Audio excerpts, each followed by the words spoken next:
अस्सलाम वालेकुम। मैं हूं हुमायूं कामरान और आप देख रहे हैं हमारा YouTube channel stars with age के। इस सेक्शन में हम आपकी मुलाकात ऐसी ऑर्गेनाइजेशन से करवाते हैं जो डिफरेंटली एबल्ड बच्चों के साथ मुंसलिक हैं, उनको मुख्तलिफ सर्विसेज देंगे। आज के इस सेशन में कराची से हमारी गेस्ट हैं मिस सरबत जहरा। ये सीईओ एंड फाउंडर हैं राइजिंग स्टार्स की। आइए इनसे मिलते हैं और इनके बारे में और राइजिंग स्टार्स के बारे में जानते हैं। So thank you very much miss Sarwat कि आपने इस सेशन के लिए टाइम निकाला and we welcome you at our channel. वालेकुम अस्सलाम। Thank you for having me. जज़ाकल्लाह। मेरा नाम सरवत ज़हरा है और राइजिंग स्टार के बारे में क्या बताऊं। राइजिंग स्टार को स्टार्ट हुए हुए माशाल्लाह से 2 साल हो गए हैं, पूरे होने वाले हैं इस साल। नवंबर में पूरे 2 साल हो जाएंगे। और ये हमने स्टार्ट किया था लास्ट ईयर 2021 नवंबर में, नॉर्थ नाजाबाद ब्लॉक एच में, राइट। थेरेपी सेंटर से। हम्म। और अब माशाल्लाह से ग्रूम करके स्पेशल पर स्पेशल स्कूल की भी शक्ल इख्तियार कर गया है, अल्हम्दुलिल्लाह। राइट, तो अगर मैं ये पूछ पाऊँ कि यहाँ पर आप किस किस्म की सर्विसेज दे रही हैं। शुरू में आपने थेरेपी सेंटर का जिक्र किया एंड देन स्कूल का जिक्र किया। तो अगर हम लेमैन लैंग्वेज में पूछना चाहें कि यहाँ पे आप क्या क्या सर्विसेज दे रही हैं बच्चों के लिए, तो उसके बारे में थोड़ा बताइए। अच्छा, क्योंकि ये एक रिहैबिलिटेशन सेंटर के लिहाज से स्टार्ट किया गया था, तो यहाँ पर स्पेशल नीड्स पर जितनी भी थेरेपीज की नीड हो सकती है एक बच्चे को, हमने उस सब का इंतजाम किया। इस जिसमें शामिल होती है speech therapy, occupational therapy, behaviour therapy and remedial therapy. ये बेसिक 4 थेरेपी से स्टार्ट किया हमने, और इसके साथ साथ हमने फिजियोथेरेपी को भी नजर में रखा। मगर फिजियोथेरेपी की सर्विसेज फुल एंड फाइनल हमने अभी तक स्टार्ट नहीं करी है। फिजियोथेरेपी हमारे पास अभी भी ऑन कॉल सर्विसेज पे है, ठीक है। हमने अभी तक फिजियोथेरेपी को 100% अपने पास स्टार्ट नहीं किया, क्योंकि हमारा जो सेंटर है वो फर्स्ट फ्लोर पर है। तो अभी हमने, क्योंकि हमारे पास कुछ पेरेंट्स सीपी चाइल्ड के आए थे, तो हमने अभी 100%, क्योंकि हम फर्स्ट फ्लोर पर है, तो 100% सीपी चाइल्ड को या जिनकी मूवेबिलिटी के इश्यूज हैं, हम उनको इतनी ज्यादा अकोमोडेशन नहीं दे पा रहे थे। तो हम बहुत जो हमारी जो जिनको हम फैसिलिटेट कर सकते हैं, तो हम बहुत ओपन स्पेस के साथ करते हैं। और फिजियोथेरेपी हमारी ऑन कॉल है। तो बाकी जो सर्विसेज हैं वो हम दे रहे हैं, जिनमें speech therapy, occupational therapy, behaviour therapy and remedial therapy है। इसके साथ साथ art therapy, counselling and other issues को भी हम रिजॉल्व कर रहे हैं। इसके काउंसलिंग हमारा बहुत पीक पर चल पड़ा है। एवरी सैटरडे काउंसलिंग हमारा अडल्ट के साथ साथ बच्चों, प्ले थेरेपी, ये सारी चीजें भी हम चल रही है। असेसमेंट हमारे स्टार्ट हो चुके हैं, जो प्रोफेशनल असेसमेंट्स होते हैं वो स्टार्ट कर दी हमने। अब बाय द टाइम हमने हमारी चीजें, काफी सारी चीजें हमने स्टार्ट कर दी हैं। जब हमने स्टार्ट किया था तो हमसे ये 4 थेरेपीज के साथ स्टार्ट किया था, behaviour, speech, OT and BT. बस ये 4 की थी। एंड अब 2 साल में हमने बहुत सारी चीजें ग्रेजुअली स्टार्ट कर दी हैं, तो अब अल्हम्दुलिल्लाह काफी चीजें दे रहे हैं। राइट, तो अगर ये पूछा जाए आपसे कि आप डिफरेंट सर्विसेज का नाम लिया, डिफरेंट थेरेपीज दे रहे हैं, तो अगर हम ये पूछना चाहें, आपने सीपी का भी नाम ले दिया पहले, अगर हम बाकी चैलेंजेस को पूछना चाहें कि और किन किन चैलेंजेस वाले बच्चों को ये सर्विसेज दी जाती हैं, क्योंकि बहुत से चैलेंजेस काफ़ी इंटरलिंक्ड हैं, जैसे ऑटिज्म है, डाउन सिंड्रोम है, लर्निंग स्पीच एंड लैंग्वेज की हैं, तो किन किन चैलेंजेस के गिर्द आपकी सर्विसेज घूम रही हैं। मेजोरिटी हमारे पास जो आ रहे हैं वो इस वक्त ऑटिज्म, ऑटिज्म स्पेक्ट्रम के बच्चों की तादाद इस वक्त बहुत ज्यादा है। एंड और इस वक्त हमारे सेंटर में ऑटिज्म के बाद जो सबसे ज्यादा हम डील कर रहे हैं इस वक्त, मेरे ख्याल से कराची में सबसे ज्यादा हमारे पास रिमीडियल थेरेपी, लर्निंग इश्यूज के सारे बच्चे हमारे पास काफी आ रहे हैं। हम रिमीडियल को बहुत केटर कर रहे हैं। या ओटी के बच्चे हमारे पास ज्यादा आ रहे हैं। रिमीडियल हमारे पास ज्यादा आ रहा है और ऑटिज्म के साथ बच्चे ज्यादा आ रहे हैं। इसके साथ साथ हम डाउन सिंड्रोम भी देख रहे हैं, मगर डाउन सिंड्रोम के बच्चे हमारे पास इतने ज्यादा नहीं आ रहे हैं। जर्नली केडीएसपी जब से कराची में केडीएसपी ने अपने ऑर्गेनाइजेशन को सेट किया है and free of cost services देना शुरू किए हैं, अल्हम्दुलिल्लाह अल्हम्दुलिल्लाह एक बहुत अच्छा उनका ये स्टेप है towards parents and the community. Parents को बहुत सहूलत हुई है और तमाम ये जो डाउन सिंड्रोम कम्युनिटी के बच्चे हैं वो उस तरफ जा रहे हैं, तो उनके ऊपर से लोड कम हुआ है, सिर्फ उन्हें कन्विंस का ही लगता है मेरे ख्याल से, तो वो सब लोग उस तरफ चले गए हैं। तो जो डिफरेंट रिहैबिलिटेशन सेंटर है उन पर डाउन सिंड्रोम जो बच्चे हैं उनका लोड कम हो गया है मेरे ख्याल से। मैंने तो ऐसे ही देखा है, अभी तक जो मैं नोटिस कर रही हूँ ऐसे ही देखा है। तो हम पर ऑटिज्म वाले बच्चे जाते हैं। राइट। और अगर मैं ये पूछूं कि जो आपके इस फैसिलिटी में जो एज ग्रुप है वो क्या फोकस किया हुआ है, उसके बारे में भी अगर हमें थोड़ा बताइए। अच्छा, जर्नली अभी हमारे पास जो एज ग्रुप है वो हम देख रहे हैं वो 2 ईयर से लेकर 12 साल तक के बच्चे हैं। 2 से 12 साल तक के बच्चे हमारे पास हैं, लेकिन लर्निंग इश्यूज में हमारे पास 14 साल तक के बच्चे हैं। ओके। अच्छा, एक चीज और मैं जानना चाहूंगा कि आपने असेसमेंट का शुरू में जिक्र किया, आपके पास बहुत से बच्चे ऐसे आते होंगे जो कि जिनके डायग्नोसिस पहले से हुआ होता होगा, और बहुत से ऐसे भी आते होंगे जिनका डायग्नोसिस असेसमेंट नहीं हुआ होता। तो आपके पास आप फुली इक्विप्ड हैं डायग्नोसिस और असेसमेंट करने के लिहाज से बच्चों के, इसके बारे में अगर थोड़ा मजीद एलैबोरेट कर सकें।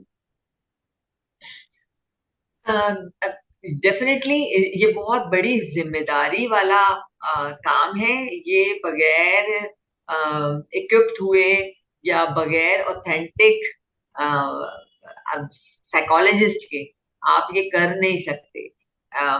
और ये बड़ी बहुत बड़ी जिम्मेदारी वाला काम है ये। मैं उन लोगों में से नहीं हूँ। जो लोग मुझे जानते हैं पर्सनली वो ये जानते हैं कि मैं सीधी सीधे बात स्ट्रेट बात कहने वालों में से हूँ। और जगहों के नाम भी बता देती हूँ, यहाँ नहीं जाना और यहाँ जाना, यहाँ वेट करके चले जाना और यहाँ वेट करके नहीं जाना। तो जिम्मेदार जगह पे जाएं, भले आप इंतजार कर लें। और इतना महंगा तरीन टेस्ट हो चुका है कि पेरेंट्स की अफोर्डेबिलिटी के ऊपर भी बात आ जाती है। तो डेफिनेटली इस चीज का बहुत ख्याल रखते हुए इस बात और जिम्मेदारी लेकर ही ये इस चीज इतना बड़ा स्टेप लिया गया है। क्योंकि जो जो जगहें हैं जहां मैं रेकमेंड करती हूँ, मैं बहुत बहुत इजीली रेकमेंड कर देती हूँ। मैं अपने आप को सिस्टर ब्रांच कहती हूँ पीसीए की, पीसीए को रेकमेंड करती हूँ बिकॉज बहुत पॉकेट फ्रेंडली इनका असेसमेंट होता है। और आप आप रिलायबिलिटी भी है कि आप रिलाय करते हैं कि जी इनके जो असेसमेंट्स हैं वो रिलायबल है। आप जो असेसमेंट हुआ हुआ है वो सही भी हुआ हुआ होगा। ऐसे भी इंस्टीट्यूट हैं जो 11-11 और 12-12 पेजेस की असेसमेंट करके दे देते हैं और उसमें कुछ भी नहीं हुआ हुआ होता है। बच्चे की जो ऑब्जर्वेशन है वो कुछ और है और पेपर्स जो है वो कुछ और कह रहे हैं। तो हमारे पास जब पेरेंट्स आते हैं वो इतना परेशान होता है कि मिस ये तो हमने असेसमेंट करवाई भी है और असेसमेंट की कॉस्ट जो है वो आप सुन लें तो आप परेशान होंगे कि ये पेरेंट जिसकी अपनी सैलरी की फिगर की ही असेसमेंट करवा कर लेकर आ रहा है वो, और वो उस बच्चे की असेसमेंट रॉन्ग हुई हुई है या वेस्ट हुई हुई है। तो अफसोस ये होता है हमें कि आप ले पैसे लेकिन फेयर फेयर इनफ होना चाहिए। काम जो है वो मुखलिसाना होना चाहिए। आप पैसा लेना बुरी बात नहीं है, बिजनेस बुरी बात नहीं है, लेकिन आप काम मुनासिब कर दें ताकि सामने वाले के लिए परेशानी का बायस नहीं। तो बहुत जिम्मेदारी वाला काम है। तो हमने डेफिनेटली इस बात का बिल्कुल ख्याल रखा है कि जो हमारी साइकोलॉजिस्ट हो वो भी क्वालिफाइड भी हो। लाइसेंस पाकिस्तान में अभी लाइसेंस वाला काम तो हुआ नहीं है, इंशाल्लाह डेफिनेटली इस पे भी काम हो रहा है एंड होपफुली अगले चंद सालों में लाइसेंस पे भी काम होगा और हम सब जितने भी ये रिहैब फील्ड है। रिहैबिलिटेशन सेंटर वाले सबको इंशाल्लाह इंशाल्लाह लाइसेंस मिलेंगे और हर साल हम अपने लाइसेंस को रिन्यू करवाएंगे और अपने तमाम जो फैकल्टी मेंबर्स हैं या जो भी हमारे एम्प्लॉयज हैं इन सब की सर्टिफिकेशन और डिग्रीज को वेरीफाई करवाना चाहिए और करवाएंगे और अपनी समय डिग्रीज को वेरीफाई करवाएंगे डेफिनेटली। ये जरूरी है क्योंकि पेरेंट्स से जब हम पैसे लेते हैं तो हमें अपनी डिग्निटी और लॉयलिटी को भी साबित भी करना चाहिए। राइट। तो डेफिनेटली हम सिक्योर भी हैं और हम चीजें भी सही लेके बैठे। राइट। अच्छा, एक चीज और बताइए कि आपके वर्किंग पैटर्न पूछना चाह रहा हूँ कि मोड ऑफ ऑपरेशन कैसा होता है। कुछ सेंटर्स तो वन ऑन वन पे काम करते हैं सिर्फ, जो ज्यादातर थेरेपी सेंटर्स या ऐसा होता है। आपका क्योंकि स्कूल का भी सेटअप है, स्कूल रेडीनेस प्रोग्राम और इस तरह, तो आपके काम करने का तरीका कैसा है? सिर्फ वन ऑन वन या एक क्लास ग्रुप बनाते हैं? कैसे काम करते हैं आप लोग? अच्छा, ये बेसिकली चाइल्ड नीड बेस्ड है। ठीक है, एक बच्चा जब हमारे पास आया, स्टार्टिंग में आएगा तो डेफिनेटली बच्चे की जो नीड है हम उस नीड की बेस पे प्रोग्राम डिजाइन करते हैं। ठीक है, उसी तरीके से टेलर मेड किया जाता है। बच्चा आएगा और अगर उसको बच्चे को वन ऑन वन की जरूरत है तो बच्चे को उसी तरीके से वन ऑन वन थेरेपीज दी जाएंगी। ठीक है, बच्चा प्रोग्रेस कर जाएगा, प्रोग्रेशन आती रहेगी तो फिर वो आधे घंटे से 1 घंटा और 1 घंटे से 1.5 घंटे पे चला जाता है बच्चा। जब वो बच्चा 1.5 घंटा अच्छा परफॉर्म करने लगता है तो इसका मतलब यह है कि वो ग्रुप सेटिंग के लिए तैयार हो रहा है। ठीक है, यानी कि स्कूल रेडीनेस प्रोग्राम के लिए तैयार हो रहा है। जब बच्चा स्कूल रेडीनेस प्रोग्राम के लिए तैयार हो रहा है तो मतलब अब उसको हम 2 घंटे के प्रोग्राम के लिए रेडी कर सकते हैं। तो वो 2 घंटे का प्रोग्राम जो है वो हमारा मॉर्निंग के लिए आ जाएगा बच्चा, फिर हम उसे अपने मॉर्निंग प्रोग्राम पे शिफ्ट कर देंगे। मॉर्निंग में हमारा स्कूल रेडीनेस प्रोग्राम है। ठीक है, मॉर्निंग में हमारे 2-3 किस्म के प्रोग्राम्स चल रहे हैं। ठीक है, मॉर्निंग में हमारा टोटल स्कूलिंग सिस्टम टाइप है। ठीक है, हम उसे स्कूल फॉर स्पेशल नीड्स कहते हैं। वो हमारा स्कूल रेडीनेस प्रोग्राम भी है, वो हमारा स्कूल फॉर स्पेशल नीड्स भी है, क्योंकि वहां पर हमारे वो समझ लें हमारा मेरा एक फिलॉसफी है। वो बच्चे जो मेन स्ट्रीम में जाने के लिए रेडी हो रहे हैं स्कूल रेडनेस प्रोग्राम के लिए, वो एक बैच जा रहा है। ठीक है, तो वो ग्रुप पे जाएंगे, तो वो 3 या 4 बच्चों का एक ग्रुप बनेगा। वो ग्रुप बनेगा और वो उस ग्रुप को हम रेडी करेंगे, वो मेन स्ट्रीम में जाने के लिए रेडी रहेगा। 3 बच्चों पे एक टीचर, दो टीचर्स बैठकर उस ग्रुप को रेडी करेंगे। वो एक प्रोग्राम है। ठीक है, उसी तरीके के कोई और बच्चे होंगे जो कि उससे बड़ी उम्र के होंगे। हो सकता है वो बच्चे मेन स्ट्रीम में जाएं और हो सकता है नहीं जाएं। जा सकते हैं मगर हो सकता है उनके parents main stream without resource teacher afford ना कर सके। अलमिया ये है कि पेरेंट्स की अफोर्डेबिलिटी विदाउट रिसोर्स टीचर मुमकिन नहीं है। पाकिस्तान कराची में main stream without resource teacher autism को हैंडल नहीं कर रहे। ठीक है, parent without resource teacher with resource teacher afford नहीं कर सकते। विदाउट रिसोर्स टीचर पेरेंट जो है वो स्पेशल स्कूल में भेजना नहीं चाहते। तो सिचुएशन कहाँ रह गई, बच्चा कहाँ जाएगा? तो बीच में बच्चे के लिए कोई और जगह बचती नहीं है, तो फिर उनके लिए इंक्लूसिव स्कूल या स्कूल फॉर स्पेशल नीड्स या फिर स्लो लर्नर स्कूल बचते हैं। स्लो लर्नर स्कूल बहुत ही मुख्तसर, कम और महदूद है, और अगर हैं भी तो वहां पर भेड़ चाल चली जाती है, सब भर लिए जाते, हर तरीके का बच्चा भर लिया जाता है।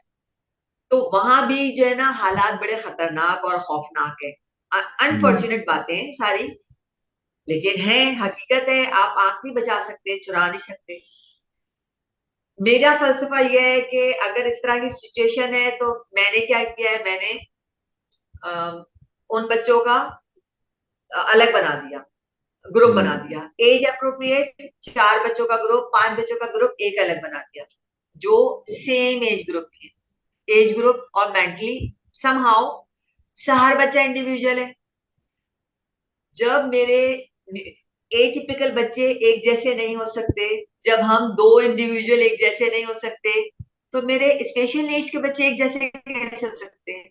वो एक पैटर्न को कैसे फॉलो कर सकते हैं? तो मैं 10 बच्चों की क्लास नहीं बना सकती, नहीं बना सकती, तो मुझे अपना ग्रुप छोटा रखना है ताकि क्वालिटी अच्छी मेंटेन हो, कोई भी टीचर बेहतर काम कर सके। तो ग्रुप छोटा रखना है, तो 4 बच्चों का ग्रुप बनाया। तो 4 बच्चों का एक ग्रुप, एक टीचर देखेगी, ठीक है। तो ऐसे 4 बच्चों का ग्रुप, अगर बहुत अच्छे अच्छे समझदार बच्चे जो कि साल 2 साल में बच्चे अच्छे समझदार हो जाते हैं, तो वो 4 से 5 हो सकते हैं, मगर 5 से ज्यादा नहीं हो सकते। तो अभी 4 बच्चों का ग्रुप सही। फलसफा क्या है? Functional academic, functional daily life, ये दो फलसफा है। फंक्शनल एकेडमिक क्या है? वो एकेडमिक जो आपको, बच्चे को लाइफ में काम आए। ऐसी क्या एकेडमिक है जो लाइफ में काम आएगी? पढ़ना काम आएगा, पढ़ना, आम चीज पढ़ना। तो साइट रीडिंग मेथड से उसको पढ़ना सिखा रहे हैं। मनी हैंडलिंग काम आएगी, कॉन्सेप्ट ऑफ शॉपिंग आएगी। तो आप हमारे हमारे राइजिंग स्टार के पेज पे जाए तो हम शॉपिंग करते हुए दिखेंगे आपको। हम शॉपिंग पे लेके जा रहे हैं, बच्चों को शॉपिंग सिखा रहे हैं, मनी हैंडलिंग सिखा रहे हैं, डेली लाइफ स्किल सिखा रहे हैं, कुकिंग सिखा रहे हैं, कपड़े धोना सिखा रहे हैं, है ना, इस तरह की चीजें हैं, इस तरह की चीजें ताकि इंडिपेंडेंट लाइफ गुजार सके।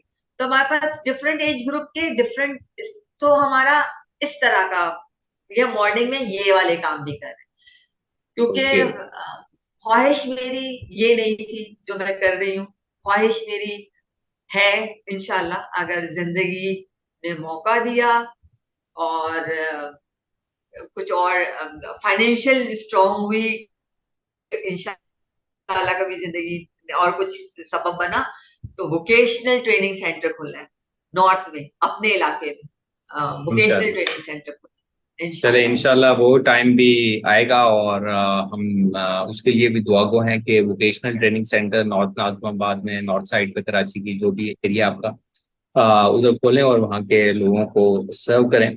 एक चीज मैं और पूछना चाहूंगा, वो ये कि ये फिजिकल सर्विसेज जो आपके सेटअप में आके तो ले रहे हैं, क्या आप ऑनलाइन सर्विसेज भी देते हैं किसी किस्म की? अगर देते हैं तो वो कौन सी?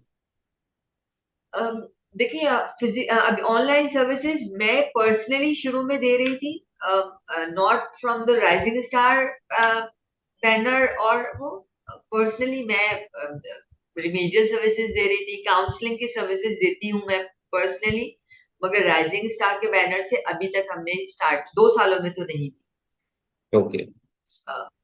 लेकिन यस, पेरेंट्स काउंसलिंग होती है, पेरेंट काउंसलिंग पे हम कर रहे होते हैं, पेरेंट्स बहुत कर रहे, कांटेक्ट कर रहे होते हैं थ्रू व्हाट्सएप का नंबर्स, और बहुत बहुत आ रहे होते हैं, हम कर रहे होते हैं। राइट। लेकिन कभी हमने उसको ऐसे नहीं किया कि हम कर रहे होते हैं बहुत कुछ। राइट। अच्छा, आपने अपना जिक्र किया कि आप खुद पर्सनली दे रही थी, तो उससे मुझे याद आया कि आगे बढ़ने से पहले व्यूअर्स को अगर आप अपने बारे में भी थोड़ा बता सकें कि आपकी अपनी स्पेशलिटी क्या है और आपका एजुकेशन एक्सपीरियंस किस साइड से रिलेटेड रहा है, तो इट विल बी, व्यूअर्स जो हैं वो ज्यादा कंफर्टेबल और होंगे।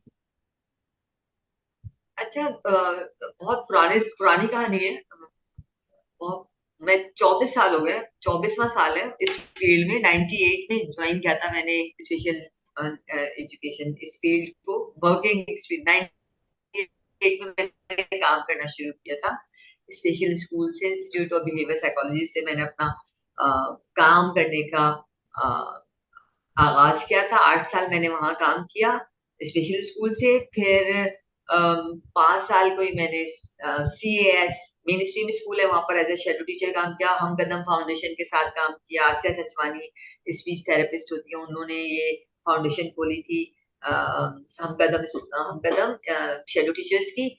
वहां से शेडो टीचर का स्टार्ट हुआ था और फिर वहां से स्टार्ट करके फिर एक एनजीओ अभी भी है माशाल्लाह, नाउ पीडीपी, आप सबने नाम सुना हुआ होगा।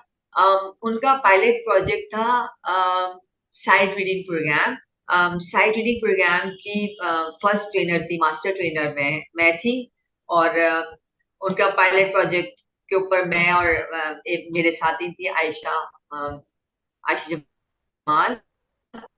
हम दोनों पहले पहले मास्टर ट्रेनर थे। हम लोग गए थे इस्लामाबाद, हमारा प्रोजेक्ट था। तो उस प्रोग्राम के ऊपर हमने सिंध और कराची में कोई 22-23 वर्कशॉप हमने दी थी एज अ साइट ट्रेनर। तो फिर नाउ पीडीपी और एडीआईपी यानी कि खान की जो ये डिफरेंट एनजीओज हैं, इनके थ्रू इनकी तवज्जो से मैं गिलगित बल्तिस्तान 2 महीने ट्रेनिंग करवा कर आई हूँ, एज अ हेड ट्रेनर रही हूँ इंक्लूसिव एजुकेशन के ऊपर। और वहां पर कोई 355 टीचर्स को ट्रेन कर कर आई थी मैं। 2 महीने वहां रहकर आई थी। बहुत खूबसूरत लोग, बहुत खूबसूरत जगह, बहुत अच्छा एक्सपीरियंस था। तो बेसिकली मेरी लाइफ में मेरी ट्रेनिंग, ये मैंने मेरे लंबा अरसा काम भी किया और ट्रेनिंग ट्रेनिंग ट्रेनिंग रही है। फिर 2010-12 में मैंने सिविलाइजेशन ज्वाइन किया नॉर्थ नाजाबाद में। सीएस में काम किया 4-5 साल, defence phase 8 as a shadow teacher, as a remedial teacher. फिर उसके बाद नॉर्थ वापस आई हूँ अपने इलाके में। और फिर जे ब्लॉक में स्कूल है मेन स्ट्रीम सिविलाइजेशन, वहां अभी तक काम करी हूँ as a head of department. अल्हम्दुलिल्लाह 13 से शायद 14-15 लड़कियां हैं अंडर माय सुपरविजन। मेरी टीम है पूरी, special education special needs department है पूरा। और कोई 15-16 बच्चे हैं जो कि डिफरेंट इश्यूज के साथ हैं, मेजॉरिटी स्पेक्ट्रम पर हैं। और बड़ा अच्छा डिपार्टमेंट सेट है, अच्छा काम हो रहा है, स्कूल अच्छा है, मेन स्ट्रीम बड़ा काम कर रहे हैं, लोग अच्छे हैं। और तो बेसिकली मेजॉरिटी ज्यादा काम मेरा ट्रेनिंग की तरफ रहा है। और अभी भी राइजिंग स्टार की तवज्जो से भी ट्रेनिंग ही ज्यादा करवा रही हूँ, पेरेंट ट्रेनिंग, टीचर्स ट्रेनिंग। तो ट्रेनिंग मेरा मेन फोकस रहा है कि अब काम से ज्यादा ट्रेनिंग के ऊपर आ गए हम। और मेरी अपनी स्पेशलिटी ट्रेनिंग है, रिमीडियल मेरी मेन फोकस है। और मेरे पास आते भी ज्यादा उस पे ट्रेनिंग पे रिमीडियल्स पर ही है। और मेरा राइट, अपना education background special education masters है। सही। तो काफी डिटेल से आपने अपना इंट्रो दिया। तो मैं एक चीज और पूछना चाहूंगा कि हम वापस आपके सेटअप की तरफ आते हैं।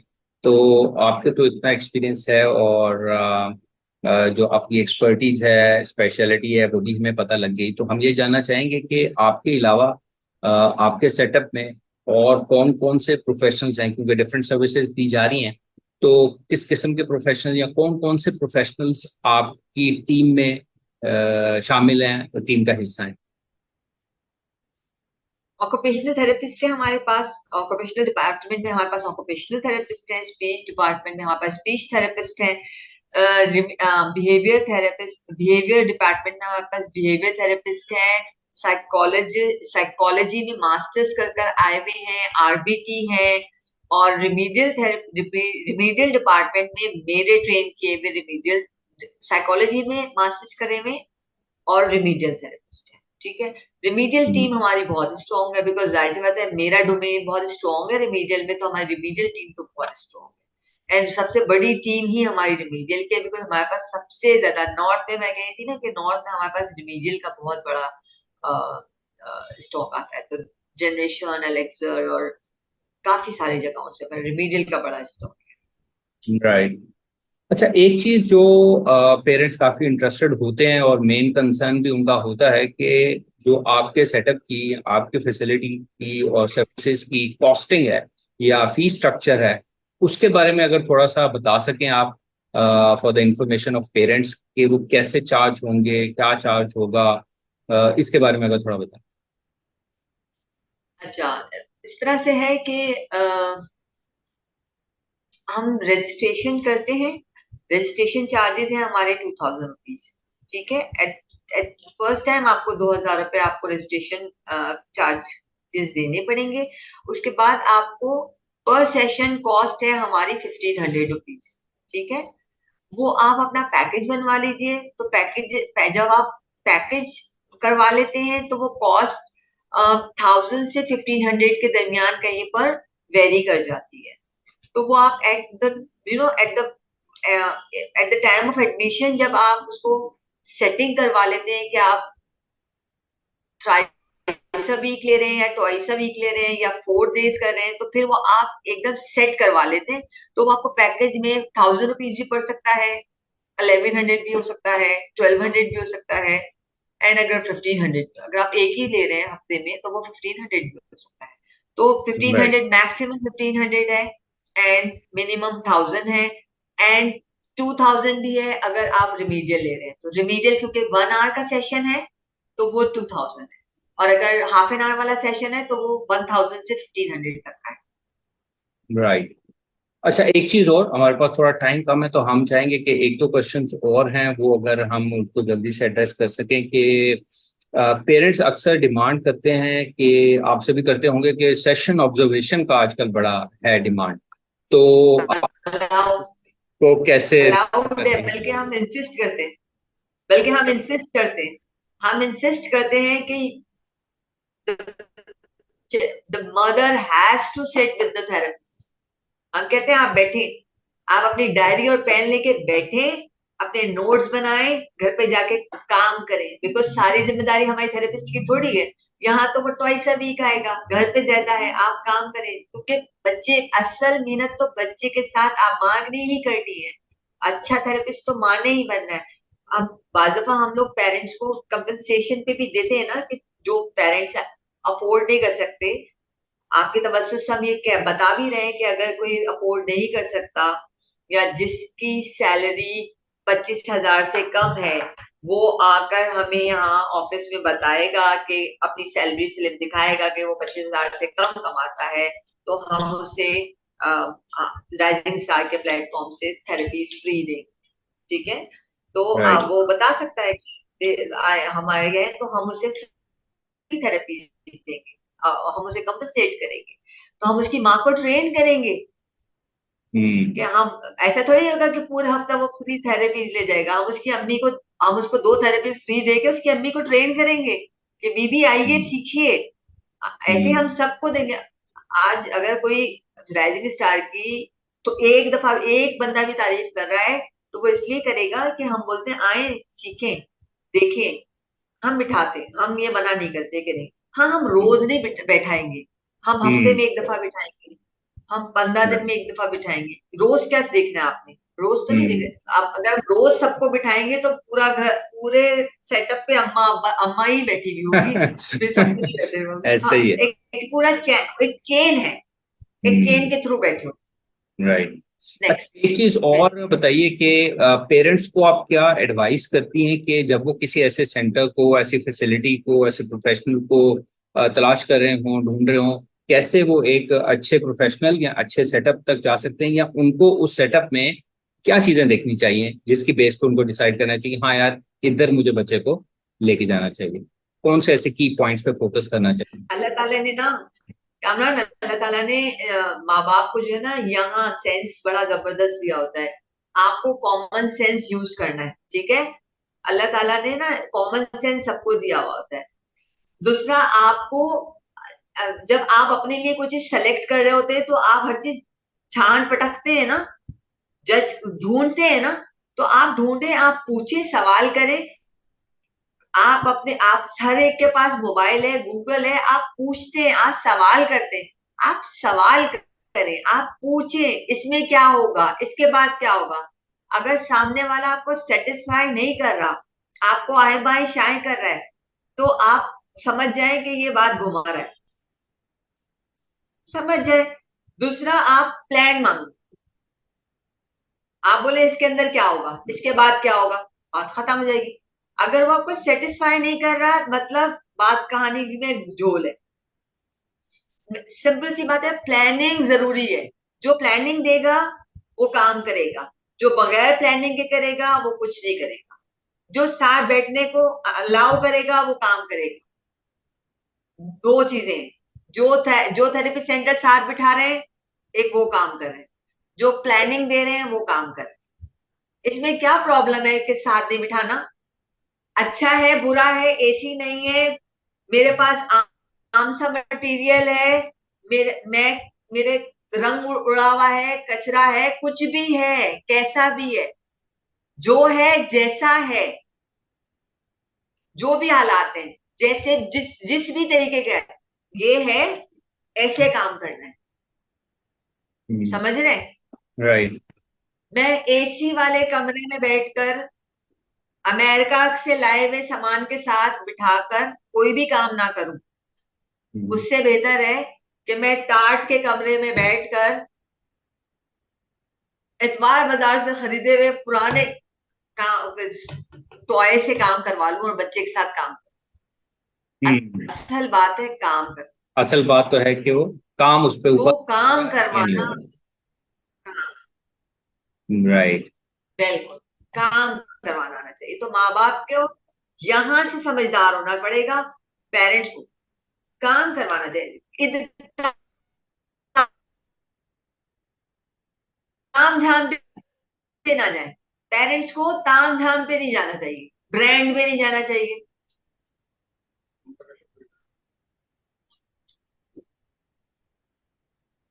राइट।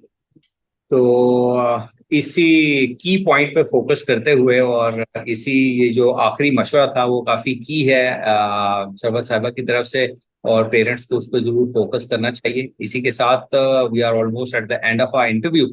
तो मैं सरबत जहरा साहब आपका दोबारा शुक्रिया अदा करना चाहता हूँ कि आपने टाइम निकाला, और हम उम्मीद करते हैं कि ये इन्फॉर्मेशन जो हमें आपके बारे में और राइजिंग स्टार्स के बारे में मिली है, ये जरूर लोगों के लिए हेल्पफुल साबित होगी। So thank you very much once again. You welcome, thank you so much. और आपका भी बहुत इसी के साथ हम आप सबसे भी इजाजत चाहेंगे। इंशाल्लाह नेक्स्ट सेशन में एक नए गेस्ट के साथ आपकी खिदमत में दोबारा हाजिर होंगे। Until then, take care and Allah Hafiz.